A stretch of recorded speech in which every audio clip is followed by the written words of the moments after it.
Good morning, world. I'm Steve Rao, the host of Pod and Roku TV's World Edition, live from Morrisville, North Carolina, the All-America city in North Carolina, the 8th largest state in the United States of America. And we welcome you to this show where we talk about global affairs, innovation, an increasingly turbulent world politically, economically, and as we are on this edition, which is our Ukraine edition, where we're going to spend much of this show talking about the one-year anniversary of Ukraine, since I was in for only a few minutes on Friday. First of all, I just want to say that this last Friday evening, I was in Raleigh at the state capitol amidst many Ukrainian friends and leaders talking about the one-year anniversary in Ukraine, when Vladimir Putin invaded an independent sovereign nation, violating the international rules-based system that has been in place since World War II.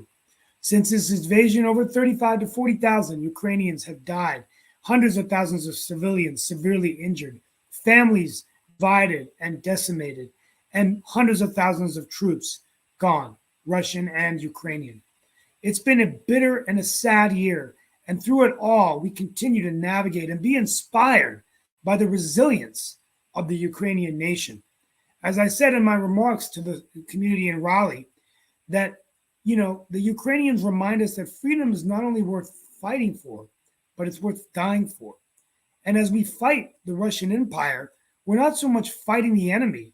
This fight and this war is about saving what we love, freedom and democracy. Somewhere today, as I give this remarks, a young child may not be able to walk out of his house without worrying about being bombed or shelled or shot. We take it for granted that we can drive in our cars and do whatever we want. This is much more than just about one war or one nation. It's about what's right. And we can do something about it. Today, we're going to have a special guest, one of my friends, to talk about this. But before I do, I want to give a shout out to Volodymyr Zelensky, Prime Minister Zelensky. The United States had George Washington, who as our general commanded our armies to win our Revolutionary War, become our own United States of America, and serve as our first president. India had Gandhi, the leader of Free India, that became today the largest democracy. The United Kingdom had Winston Churchill, who inspired a nation to get into World War II. And we also had Franklin Delano Roosevelt, whose calm, soothing voice led us through the Great Depression and to the largest victory in World War II with the Allies. But Ukraine has Volodymyr Zelensky, Prime Minister Zelensky. He is the George Washington of this era. I truly believe that 1,000 years from now, he's the president of Ukraine. I apologize for that. He will be revered 1,000 years from now as the one man who did what was right and would not succumb to fear and intimidation and brutality. I dedicate this show to his courage and his spirit. And we want to know, if he's watching this show, that we are here to support his nation with whatever we can do. With that being said, I am honored today to have with us Michael Brzezinski, who is a political analyst and also has ties to Ukraine. Michael, thank you for being with us today. Hi, yeah, it's good to be here. I guess I used to work for the Polish Foreign Ministry for a time as well, and yes, I am a political consultant here in Raleigh. So I guess everybody has been talking about it for the past week. It's the one-year anniversary of the invasion of Putin's special military operation. You hear about it seemingly every day on the radio around now. And I think going into this, there's a lot of topics of conversation that are kind of on everybody's mind. The biggest one is war fatigue, I think, which is what a lot of the experts from Eastern Europe and a lot of the region analysts are kind of fixating on right now, because they recognize what many of us recognized a while back before, that while this war would not be short, it would not be a Russian victory. It would still drag out. Right. This is not a quick and easy war. This is the largest conflict that Europe has seen since World War II. It is the largest modern conflict between peer competitors with peer armies since World War II, or at least the Korean War. And what that means is that there's a lot of concern within Ukraine and within Eastern Europe and within the West that the kind of support that's necessary to fight that sort of conflict eventually dies down, that it eventually goes away, that gradually support dithers off because results aren't being seen. The reality of that is that the results that we're seeing is a stemming of Russian aggression at a cost that is borne almost entirely by Ukraine, right? The old adage, gold is cheaper than blood. The amount of funds and money that goes from the West to Ukraine is minuscule compared to even the kind of costs that the collective West paid during the Cold War just to station troops and build weapons that weren't even being used, right, in Western Europe, to quote STEMI, Soviet aggression. So I think you're going to hear a lot lately in the news about making sure that the right kind of aid is going forward. And I think you hear a lot of messaging from the current administration, from President Biden, about continuing nonstop aid going forward. But the reason you hear that is because that's kind of the most important thing on the menu right now, is making sure that we don't start getting fatigue, right? Yeah, and that's the question I was going to ask. And I had so much to get in my monologue, so I feel, and I apologize, it's President Zelensky. But, one of the things I think it's fair to say, and we're going to bring our other team in as we ask you these questions, is that, Fareed Zakaria wrote a good post, a blog in Washington Post, and it was all about kind of like where we're going. And it seems like whatever strides Russia made, obviously, they're losing in terms of being able to take over Kyiv, and the Ukrainians had success resisting, but even they, over the last few months, have lost territories that they've taken back. So at the end of the day, I think it is somewhat of a stalemate. I do believe that, one thing is that they could perhaps eventually, do you believe they could come up with some kind of agreement like Crimea and Donbass in exchange for NATO membership? But Zakaria mentioned that the money is continually important to provide Ukraine the ability to continue to fight.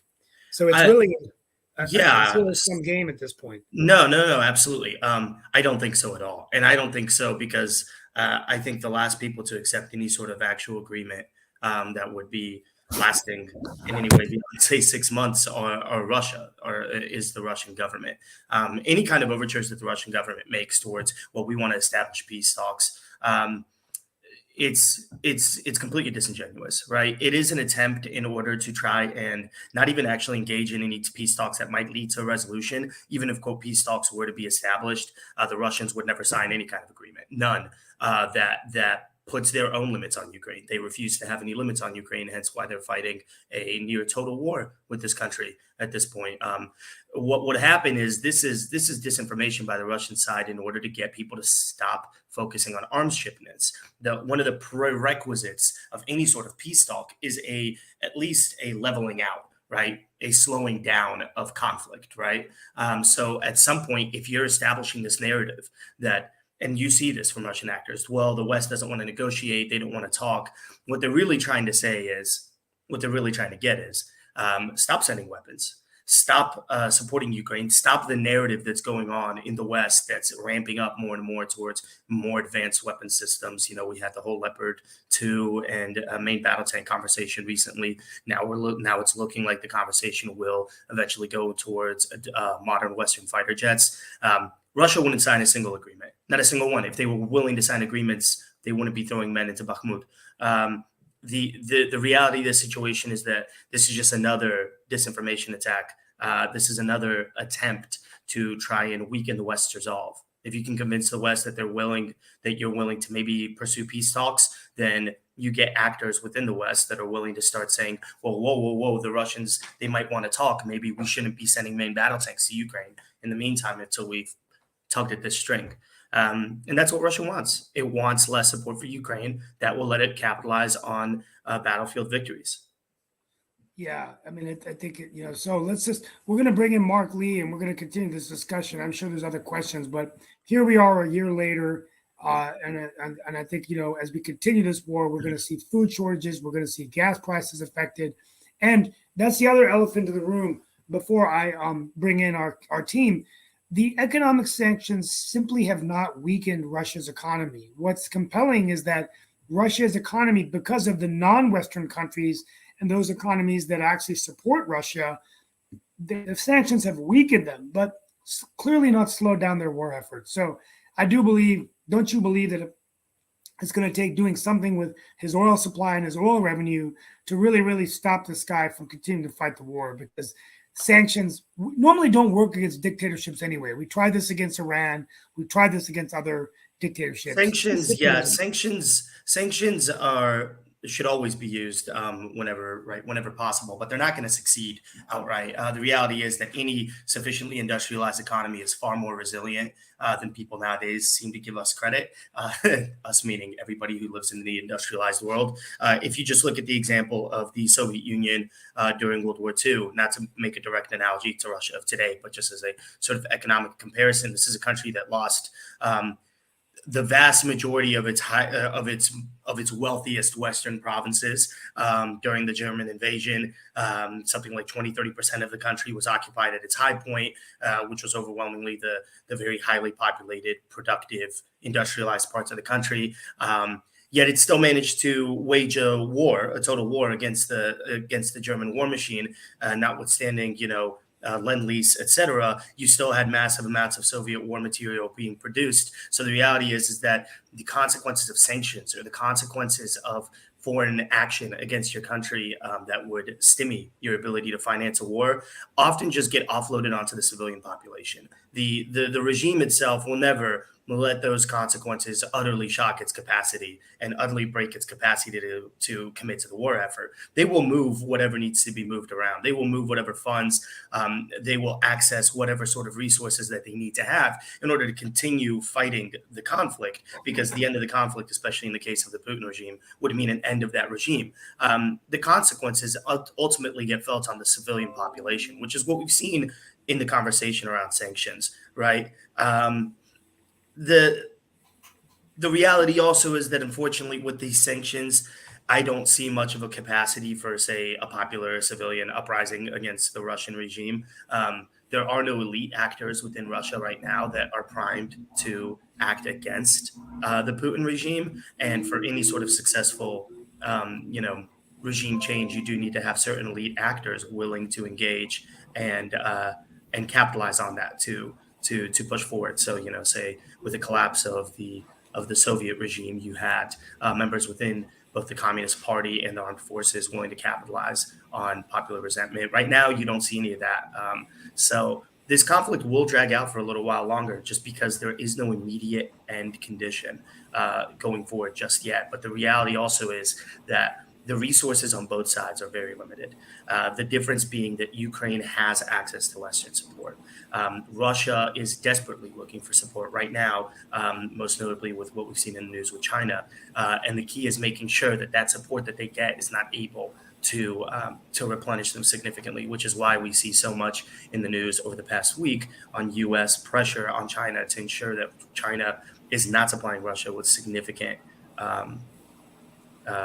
war material. Both Russia and Ukraine cannot fight this kind of war entirely on their own means. So I guess it really does come down to us in the West to make sure that Ukraine has that support that it needs to see this through.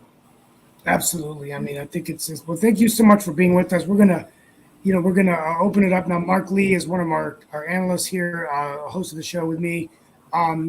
We want to open it up to Michael. Talk about the war, talk about definitely wasn't talking about the war, and our other guest actually raised a very interesting question that I'll bring up as well. But Michael, one of the things that I've been hearing folks being somewhat concerned about and everything is the money that's going out. Because sometimes when I talk to my friends that are in the social justice or other spaces here in the United States, they see how many billions are going to Ukraine, and then the standard answer is, what could be done with that here in the States if that money was spent on some of the issues that are facing us. And that's not to say that I think that anything is going on.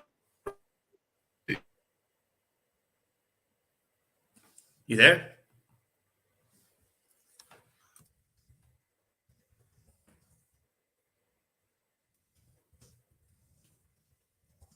Is Hey, Mark, I think you cut out for a minute, or maybe my connection cut out for a second. Yeah, I hear this argument all the time, and working as a political consultant in Raleigh, the primary chunk of my business and my work is about domestic issues. So, I mean, I get a little bit snarky when I've heard that question before. I like to ask people, well, if you have all these great ideas about what we should allocate those funds for here in the U.S. domestically, then let's start allocating those funds as we need them. Them out of aid if you are really so intent on that. In reality, those funds usually aren't being allocated. These are not funds that are being pulled from other social programs. These are not funds that are being taken out of anything other than our military budget, which is designed to ward off and to compete and to neutralize the threats that our country faces. And right now, those two big peer enemy threats are Russia and China. So you think of the fact that, okay, we spent $111 billion. I'm under the impression that if I went back in time to 1972 and I told a couple of the U.S. generals in NATO Western Europe command that we were managing to absolutely annihilate Russia's military capacity on the battlefield by spending, $111 billion and not a single American life, enlisted American life lost, I think they would salivate and cry at that reality. So from a U.S. policy perspective, one, it's not money that's being taken from anything else. And I challenge any kind of rhetoric that I hear like that to please start allocating that sort of money to those great social programs that I personally believe do need that kind of support. And two, I wonder whether they would prefer for Russia to wait and attack, that we shouldn't do anything and let Russia attack a NATO country. And then we have to send in U.S. soldiers and lose U.S. lives on the battlefield, rather than sending a very paltry, really, truly, in the scheme of things, a very minor amount of gold and save, however many millions of gallons of U.S. blood. Right. So I always find it a disingenuous point, to be honest. I think it was usually often either it was cooked up or it's been pushed very heavily from St. Petersburg online troll farms. We have Sasha Starr with us. I'm back. And then we also have another guest that's going to cook after you leave. We're going to bring her on, but she's here. But Sasha, Sasha's our Ukrainian expert. He's Ukrainian immigrant. Sasha, what insight would you like to share with us today? Yeah, Michal, great to see you again. I'd like to point out one thing which probably is overlooked, that for Russia and specifically for Putin, this is existential war. Nothing else. It's really about its existence. It's about their ability to not only rule the country, but even physical life per se. Now, in the West, United States including, this is some kind of an exercise in some kind of a balance to not to let Ukraine lose the war on one hand. On the other hand, not to send so much powerful ammunition and weapons so Ukraine will actually win the war. Although even by winning the war for Ukraine, it's very muted concept, because what it is to end war in Moscow. It means to get out from all its territories, or all its territories but Crimea and Donbass. It's very muted at this point. But I'd like to point out this. So that explains why the West is so careful, why it sent so much weapons, but not enough for Ukraine to mount the attack that will get all its goals accomplished. So West is also running dangerous game. Look, Chinese, for example, which are considering now start helping Russia, they're considering that West is already committed and directly is involved in the war. It doesn't matter that they don't send their soldiers to fight, although there are a lot of Americans. Unfortunately, some of them are being killed, but they're volunteers. So, and not only Americans, but from UK, from Poland, from many other countries. But just by sheer the boycott, the sanctions, and sending so much weapons and ammunition, West is involved. West is committed. US is committed. So now, if Russia is still successful, it means not only that Ukraine lost, it means that the West lost. It means that all our society lost. Okay, it was the only people who will be happy about that are Republican bookkeepers. Okay, that's fine. But that's not all America. Thanks. Oh, come on. Thankfully. Yes, I'm saying exactly what it is. Just keep your bookkeeping exercises. Oh, we send so much money here, so much money there. Oh my God! What are you talking about? Do you think that it's Just your stay money? calm Do you and think talk that about this- the facts, Do you not the think that rhetoric. this money would not be sent Ukraine? They will come to your pockets? Absolutely not. Okay, this money will be inappropriated. So it will be let's spent shift elsewhere. over to Dan. Dan, let's get your insight, and then Lee. We got a few more minutes with Michael, just in terms of your perspectives, and we want to thank Michael for being with us today. First of all, thank you, Michael. It's been very useful, the comments that you've made.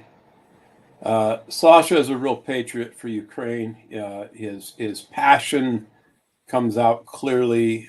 His biases about America are clear as well. And, but I honor Sasha's and his vigorous defense of Ukraine.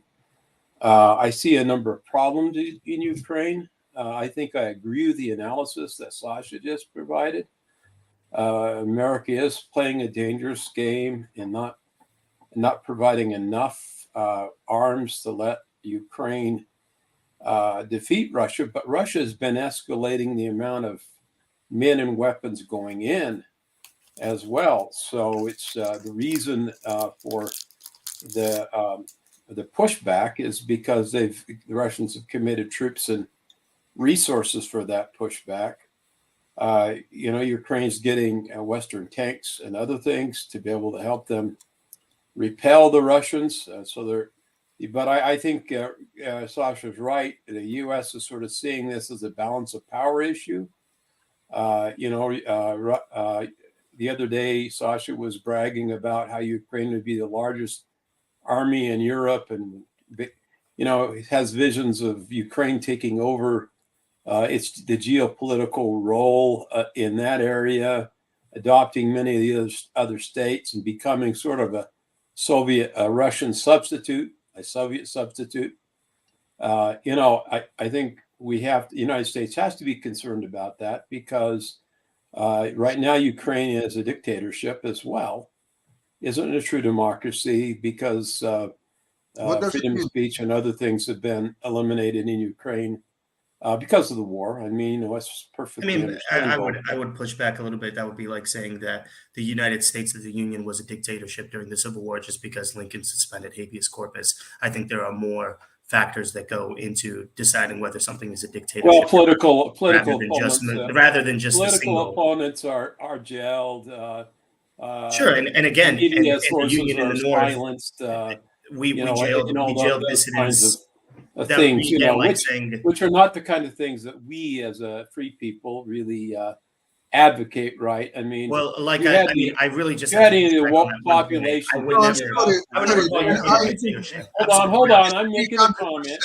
If you had any of the woke population complaining about things there, about their woke agenda there, and all this money going to the war, you can bet that they would be jailed, and because they keep their big mouth shut. We got to worry about freedom. We got to worry about survival, right? So I don't blame it, but you guys are being a little disingenuous about saying things are free there. They're not. I wouldn't call people it. Are fighting. People are fighting for their lives, and so you can't fan. But again, would you characterize the Union during the Civil War as a dictatorship? Because everything you just described. No, I wouldn't. Well, then, I mean, because are you they familiar were in with a the writ of civil habeas war, corpus? right? Are you But that familiar was with the writ of how many habeas years corpus? ago, Michael? Sure. 160 years ago. No, I understand, that- but, that but, ever but the happen principles, again the in the United constitutional States? principles. I mean, our Well, the constitution has closest we since then think we changed. saw to that was in minorly. 2020. So when, Dan, what is your answer when- then? Just when continuing. Our government, So when Dan, our government collaborated with social media to silence the conservatives, right? I mean, No, that's the look, I'm not concept. trying to speak to anything. I'm not trying to make a domestic political left or right kind of argument here. I was just saying that I would never categorize Ukraine's political system today as a dictatorship. I truly wouldn't. However, and I most do political recognize that experts certain. don't. I do Well, recognize that, of course. I mean, certain wartime actions have been enforced, which is something that I mean, even the United States did during World War II. These are things that, when you're at that scale of total war, We did during World War II. suspended Like what? elections. They haven't suspended parliamentary procedures. They haven't suspended any aspects, actually, of the Ukrainian constitution. I wouldn't call it a dictatorship. That being said, Miguel. I do think it's a dangerous game to play the fine line. I think the narrative that's been coming out here during this conversation. Hey, let's go to Hey, V and then go Miguel, back to Miguel. Mike. Sure, We have because 4 you minutes. support Ukraine. Miguel, Well, Thank I you, support Steve. Ukraine Hold on one second. No, I Hold support on a Ukraine second. because I Miguel. Let understand. Michael finish, please. He's the I guest. realize there's some realities about balancing things out and how things are looking. So this is where I right? would say that's dangerous, right? I support Ukraine not because I'm Ukrainian. In fact, I'm half Russian. I speak Russian. I'm half. A lot of Russians are supporting Ukraine. Sure.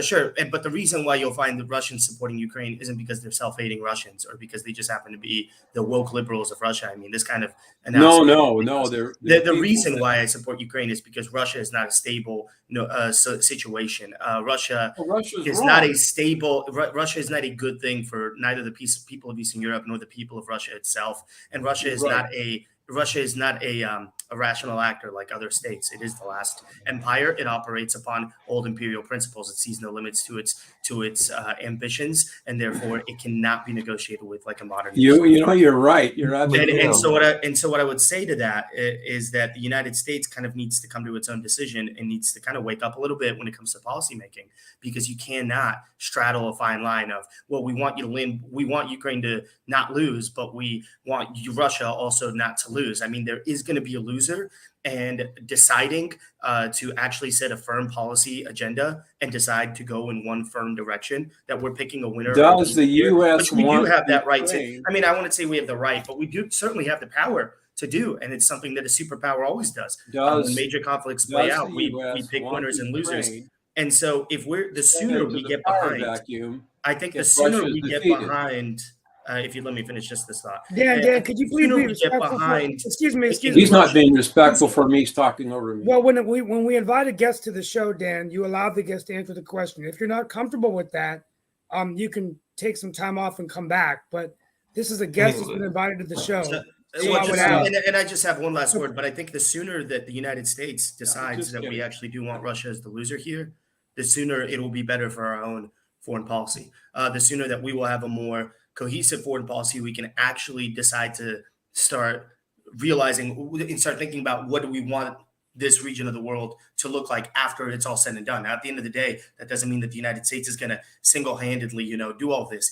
It's only possible because there's Ukrainians, because there's so many Belarusians, because there's so many Poles and Balts and people of the Caucasus that absolutely want to fight this battle and are just looking for our support. But the sooner that we decide that, okay, this is actually the policy agenda that we want and the direction that we want, then we can actually get to the important and critical business of deciding what do we want that future to look like. And right now, the United States is not in that discussion. And right now you have a couple of actors as a part of that discussion. Ukraine, Poland, you have the Baltic states, and the UK are part of that discussion. But the United States is not. And unfortunately, it's because we are a little bit too disconnected from this issue, and we would prefer for things to continue as the status quo, which the status quo, you can't keep the status quo forever. History moves forward, things change, and the longer you get stuck in trying to maintain a status quo, the more you dig yourself into a hole of not being prepared for what comes next. So, Miguel, just really quickly, it was a question that actually Thank you, Alexandria Miguel, so had much. asked, and I wanted to actually Michael. bring Alexandria in as well. But Alexandria actually asked a question about social media and the impact of social media on the whole war and all in that space. And by the way, Alexandria does, even though she is a sports figure, and I definitely want to get to some of that as well, she does have ties to that part of the world, actually having lived in Russia and being born, if I remember correctly, in West Germany and all in that way. And was actually born under the Russian dictatorship of Brezhnev, if I'm remembering correctly, and all in that space. Please correct me if I'm wrong, Alexandra. I'm just trying to remember some of the points that you were bringing up, but you did ask the question about how social media is impacting both sides, both the Ukrainian and the Russian side. So, there was a time that the Russian Empire and a lot of dictatorships did not have the social media aspects, which is very much what they are using. So it seems like that is probably a driving force against Putin that some of the other dictators didn't have. But I just wanted your take on that, Michael. Sure. Hi, Alexandra.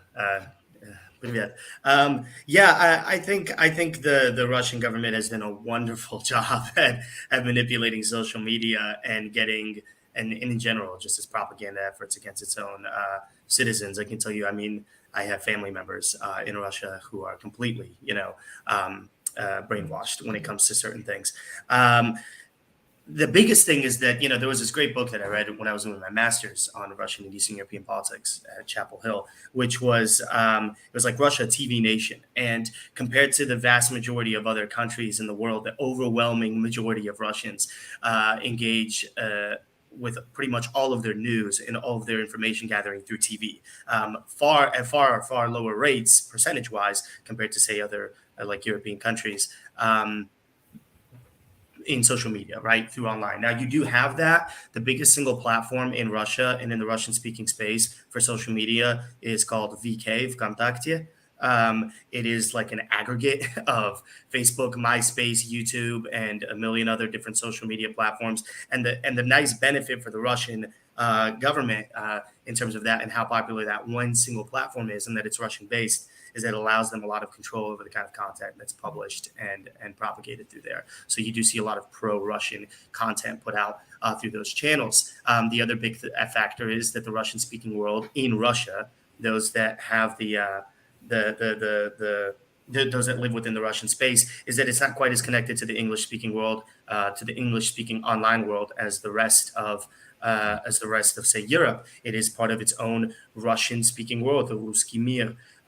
So you have all of this content going out, hitting these average everyday Russians in the Cyrillic alphabet or, in the Russian language. And this isn't something that's easily penetrated by your typical Western social media. Now, there's one exception. Since the war started, you have Ukrainians who were part of that Ruski Mir, able to engage on this social media fight with the Russians.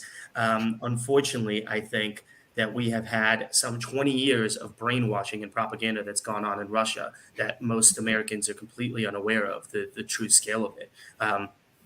That's been pushed upon the Russian people, prepping them for this war. Anybody who thinks that this war came out of nowhere just hasn't spent a single moment watching Russian TV, I think. And anybody who was watching Russian TV knew exactly what was coming.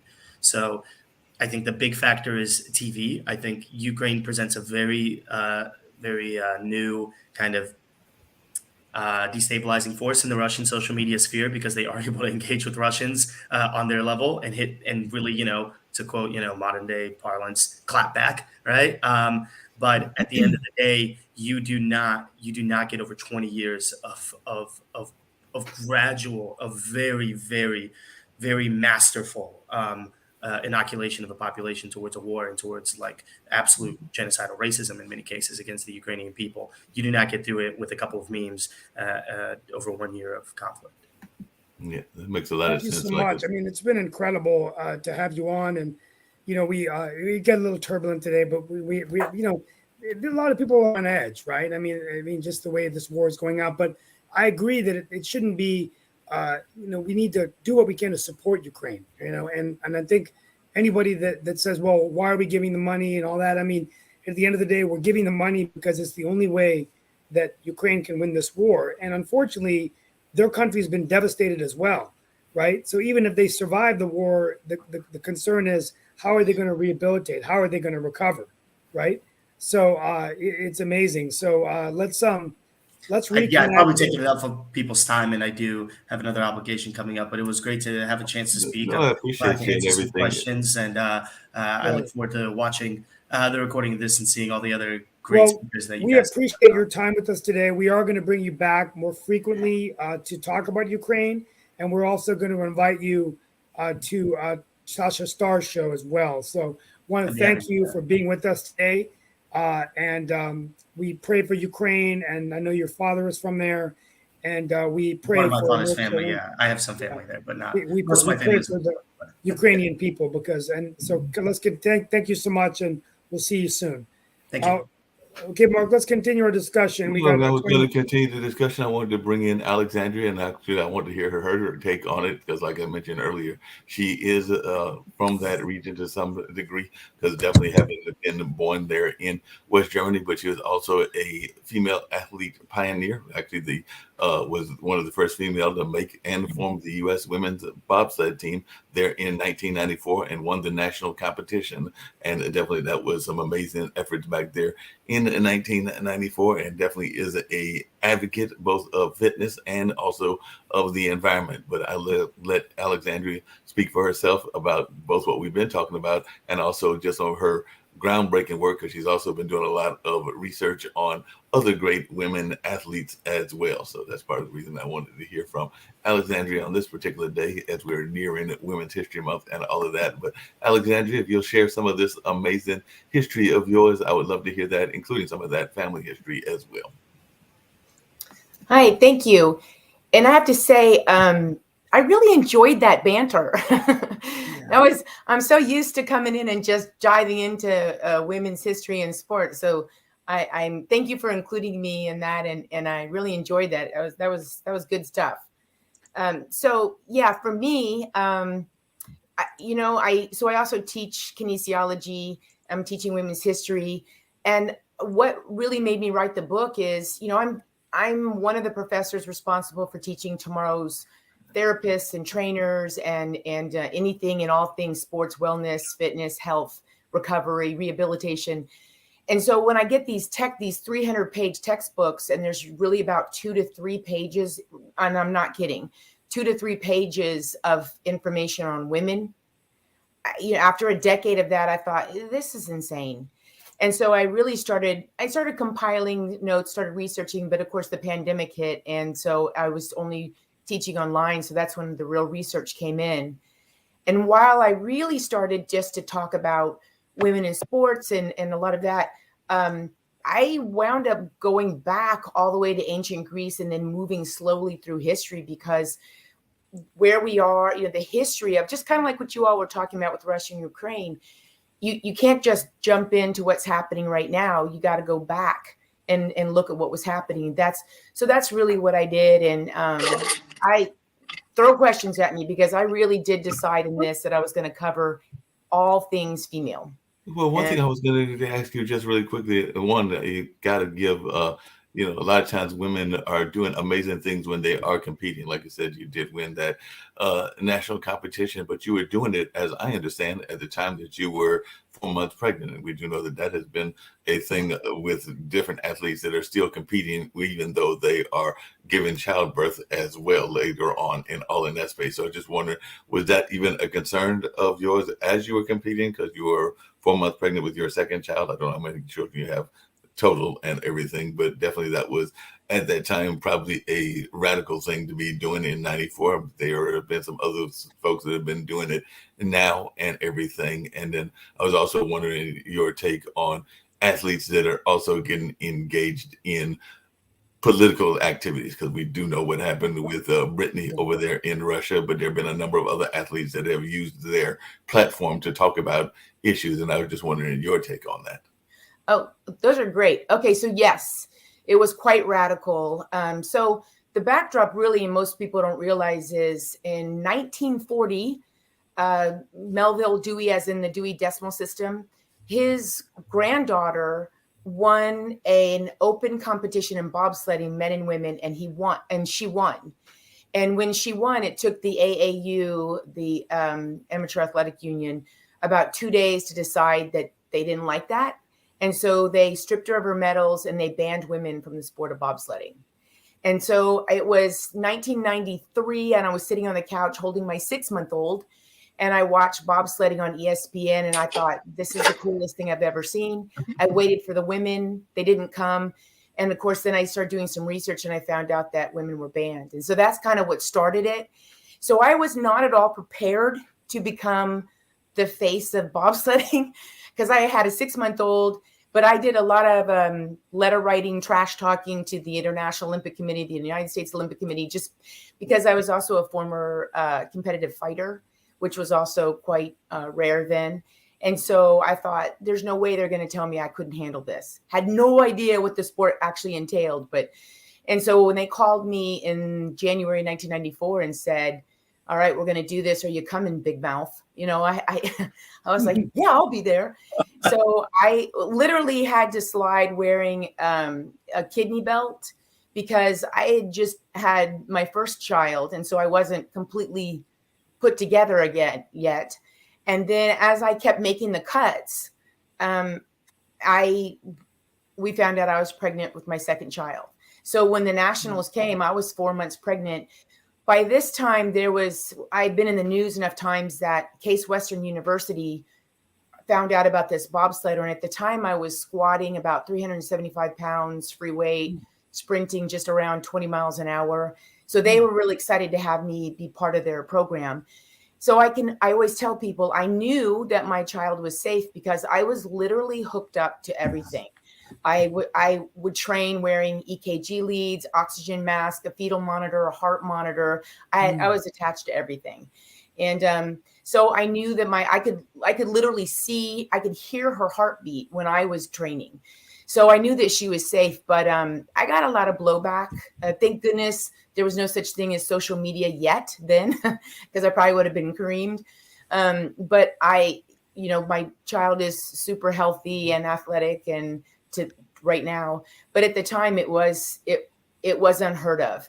And then at that point it was fight on for me to get women into the Olympic Games. And so I hung in for the next 4 years just to get women into the Olympic Games with the help of a host of amazing other women. And that kind of ties into your second question, which is, so between what I went through just because I was watching television and didn't see women representing a sport I thought was cool, that really opened my world up to activism and also research and science. And so I love that female athletes are being so active. Most people, you say athletes took a knee, and most people don't know that the first Black athletes to take a knee were in the 1960s, and they were Black cheerleaders. Most people don't know that. We think Kaepernick, right? Yeah. So there's a long history of things that women have done that predated who the male athletes we think did things. But we didn't write about females in sports really until the 1970s is when it started to pick up with the Battle of the Sexes. Do you think it's gotten better for women? Lee's been very quiet today. Do you have any insight, Lee? First of all, good morning. Thank you for coming. And all this, what you're saying is beautiful, and women should be included. I don't know what they were thinking, what have you. But do you want to speak to the abuse women have taken by male coaches? Jennifer spoke much on this topic. Oh my word. Yeah. So do you have 2 hours?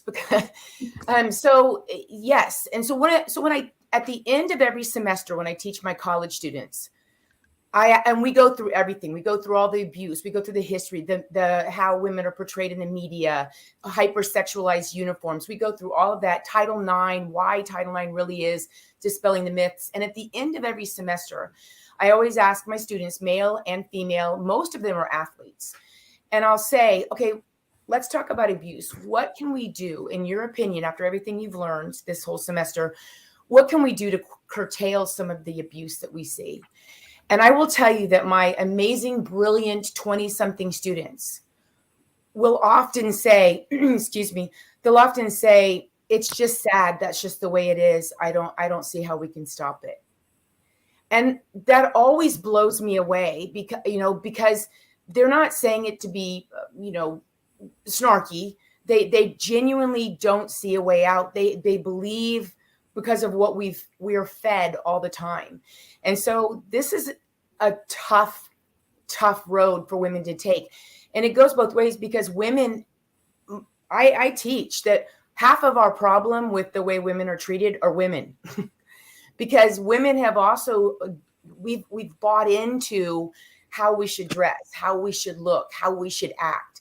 When female athletes understand, if you want to get good sponsors, you don't see a lot of top level, highly popular, coveted, ugly female athletes. You just don't. But we don't think, we don't have a second thought about an unattractive male athlete. He can be a superstar. So women intuitively understand, as they negotiate, navigate their way into sports, that they got to look and act and walk and talk a certain way if they want to pick up sponsors. And so it's just a huge problem. I mean, it really is. And, one of the reasons that I put Simone Biles as one of my 3 people on the cover of my book is not because she's the GOAT. But when everybody jumped on her when she pulled out of the Olympic Games, and then we find out later on she was one of Larry Nassar's victims. That's this is the history of women in sports. Do you think women in sports are getting more recognition now? Because I'm thinking about all the great athletes. The WNBA seems to be definitely very strong. I think about the soccer folks like Mia Hamm and some of the other ones. Brandy, I'm trying to think of her last name. Thank you. And then some of the other amazing women athletes that are out there. I understand that there might even be some women athletes that are starting to break into what used to be male-dominated fields like football and hockey. But I'm just wondering, is it become so common that it's becoming almost no fields that are not beyond being broken in that sense? Because like I said, I can't think of a sport that women aren't in, maybe rugby. But even there, I think there might be some women rugby players as well. Right. You just said that you were involved in the fighting, and I'm going like, wait a minute, she doesn't even look like she has a fighter's frame and all in that space. But I do know that fighters come in various frames, and I'm not going to try to mess with you whatsoever, because you'll probably knock me out in a heartbeat and all of that. Probably, yeah. So first of all, Mark, get ready for a slew of emails from all the women who are in the World Rugby Association. You're right. We've broken great ground. So this is where I love this conversation, because again, to my college students, I'll say, okay, let's put a stop to that just for a second. And now let's look at a few things, which is, right now in our top medical universities in the United States, we still use the 154-pound male model to represent women when we do research and clinical trials in medicine. We know that women, because of our hormones, we react differently. There's all kinds of, the numbers are quite alarming about how many women wake up during surgery because we react differently to certain anesthesias, for example, Ambien, sleeping aids, painkillers. But we're still using the 154-pound male model. And for all the like, as you said, women are just everywhere in terms of sports. There's nothing that we can't do. We're showing that. But only 6% of all exercise science research, 6 is dedicated to female athletes, 6%. And so, the numbers are, this is where our real problem is. So how can we possibly be saying anything more about, for example, transgender female athletes in sports? I believe fully and totally that all people should be able to live the life that they believe that they should have. Absolutely. And I would never want to stop anyone from living their life. But I don't know that we can actually say, as the IOC did in 2014, when they said transgender female in sport, sure, okay. Very little research. And so my point is that I don't understand how we can let certain things happen right now until we up that 6% to at least 50% for our research.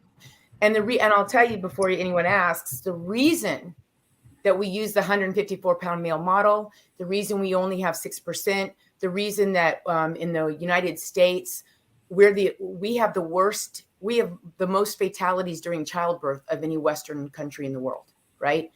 The reason all this is happening is because we're being told, because of our hormones, in terms of clinical trials, were too time consuming and were too expensive to use. So it's easier to use the 154-pound male model. Wow.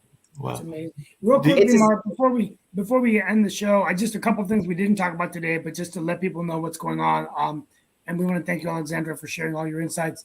The CDC is investigating the train derailment, terrible situation in Ohio. So we're going to talk about that tomorrow. What does this mean? How does this affect the transportation department, the environmental department of the country? Terrible winds and storms continue in California. Winds and storms occurring. A new president of Nigeria, possibly. They've got a guy named Peter Obi, who's an unknown third-party candidate that might have a chance to win. And there's been protests in Mexico. So as we continue this conversation, just a couple of those things we're going to talk about tomorrow. But back, definitely. And there's another one that we might get to tomorrow as well that I'll actually loop it into the question I'm going to ask Alexandria, because there is a white student that is actually suing one of our HBCUs, Howard University, which of course is also where Kamala came from, for $2 million over racial discrimination. So it's one of those reverse discrimination kind of suits, and it'll be interesting to see how that plays out. But Alexandria, I was wondering what your thoughts are in the sense of the management side of the athletic world. I do know that there have been a number of great athletes, women athletes and everything, but there are definitely on the basketball side, folks like Dawn Staley and a number of others, but I don't know that there is enough leadership in the sense of women coaches and women owners and things in that space. But I just wondering your take on that, if there is enough women-led sports organizations, and is that something that you would like to see more of? And then the other thing that I was curious about, and maybe you can loop them in, maybe you can't, is I also saw that you were an environmental activist. I'm going like, how does the sports world fit into the environmental world? Because that's one of the things that when I was doing my research, I found out about you. And I'm going like, are they two separate things, or are they tied in together? They're two separate things, but they're obviously tied together. When there's all kinds of studies about communities that are near heavy industrial activity, oftentimes, believe it or not, soccer fields are very close to these industrial parks. And so, I joke about it, but I don't, which is it's all great till you can't breathe. And I know of a place in Midlothian, Texas, where parents would joke, you could leave your wallet or your purse, but if you left an inhaler, it'd be gone in 2 seconds.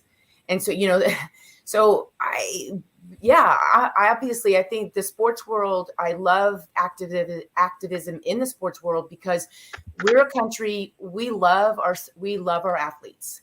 And so if an athlete can speak to issues that are going on about civil rights or clean air or clean water or child abuse, this is a great thing. I know a lot of people don't like that. They just want athletes to stick to sports. But if we're going to call them role models, then let's use role modelism beyond sports to really help people see what's going on in their communities. Yeah, no doubt about that. What about the notion of more women in coaching? Is there enough women in coaching? So before and in my history, before women were accepted into sports, all of our trainers and our coaches and organizations were women led and women held. And then as soon as women came into a sport that became profitable, early in the 1960s and 70s, all coaches were replaced by men. And then the fight really began in the 70s and 80s to get more women into back into coaching. So it's an ongoing problem. Yes, we definitely have more female coaches, but we need so many more coaches. And to my point, if we only have 6% of research and we don't know anything about women's bodies, and I give you the example of Mary Kane with Nike. She was the fastest girl in America, and Nike swept her up. And an all-male staff didn't understand that female athletes actually need more protein. And they literally starved her and broke down her body and destroyed her career. And so we definitely need more female coaches who understand things that male coaches don't yet, but they're not educated. They don't yet understand about female hormones and cycles and how really big this is in an athlete's career. How often do you feel that the portrayal of women athletes has been done well? I know that there was that movie, I think it was A League of Their Own, that was about the women baseball players and all in that kind of way. And there have been a couple of other ones, including the one about the UNC soccer team and a couple of other ones. But I was just wondering, how accurate do you feel the portrayals are of women athletes, even if we go back to like some of the early track athletes and all in that kind of way? Oh, okay. That's a loaded question. The short answer is, so for my students, I break it down, and a lot of people don't like this. I don't care, because it's the reality. Is the white female athlete and the non-white female athlete experiences were quite different. This is I'm not passing judgment. I'm simply stating that in the early days, the only women who were allowed to participate in leisure sports, which was croquet, lawn tennis, golf, were upper class educated white women. Well, and so the first women in the Olympic Games were only upper class educated white women. And so this is a history. And so of course, that historically speaking, that had a big impact on who had to fight the hardest to get into certain sports. You know, I told you my story of I had to fight bobsledding just because I was female, but the history is long and hard of other non-whites getting into certain sports. And in fact, the Latina athlete really didn't make her big emergence into sports until the 1990s. And as one of my college students said to me when I asked, why do you think that is? And he raised his hand and said, well, that's probably the most hypersexualized female in most cultures, and it's pretty hard to get respect when you're hypersexualized. Oh, you know, so there's so many components to the female athlete and what she's had to go through and where she is today and how much further we have to go. That's so different from the male athlete that I just think she's so interesting and she needs to be celebrated. But every semester, at the end of every semester, the 90% of my students say to me, I had no idea about this history. So that's what we really need to change. And then maybe things really will get better for female athletes. So who are some of your favorite athletes? And then we're going to let Steve do his closeout as he always does. And I don't know if anybody else has any questions for you really quickly, but who is your favorite athlete out there in the world, whether it's in the United States one or one from Eastern Europe or wherever they might be from? Well, I have many who are long since gone. But I'll say one of my top favorite just won an award last night, Serena Williams. And I love her because she did not fit the hegemonic feminine ideal that this country has. She's too large, she's too loud, she's too black, she's too strong. And a lot of people don't like her for those reasons. And she's just, her spirit is so incredible. And what most people don't even know is she nearly died in childbirth. And coming back from having her child was incredibly hard. And so when she was wearing those, they called it a cat suit. People didn't realize that she was wearing that, just like I did in the early days of bobsledding, and I wore a kidney belt. She was doing that because she really was sort of healing from within, but she was still performing at a top level. So to me, she personifies the female athlete in all ways. I love her. Well, it's been a wonderful show with you all today. I want to thank you for being with us. My final remarks are tomorrow we're going to maybe have a special guest to talk about Black STEM icons. It's the last day of Black History Month, but some Black Americans that have done some really innovative stuff in STEM with someone who's written a book. So Mark, I'll be doing a virtual introduction there.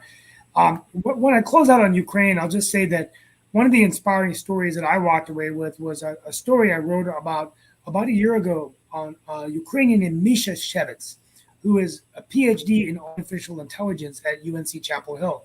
There's about 21,000 Ukrainian immigrants that live in the Research Triangle here in North Carolina. Many of them are in science and innovation. And what I find interesting is that most of them come from a city called Dnipro, which was the rocket science capital of the former Soviet Union. When Shevets, who's actually studying for his PhD, a year ago would call home to check in his mom and dad, he'd hear the bombs going off. And here he is 1 year later saying that the situation is getting worse. He's not sure if his mom is going to be able to make it because it's been hard on her health. But just really hit home for me on the people here in America and in other parts of the world who are affected so much by Ukraine. And Sasha, our heart goes out to you as well. Being from Ukraine, I know how painful it must be to see your own home hit, devastated like it is. But on that note, we're going to continue to monitor the situation in Ukraine. now that we're a year into the war, more than a year now, a year and a few days, and we'll be talking about this again. But thank you all for being with us, and we'll be back tomorrow for another edition of Pod and Roku TV's World Edition. Thanks.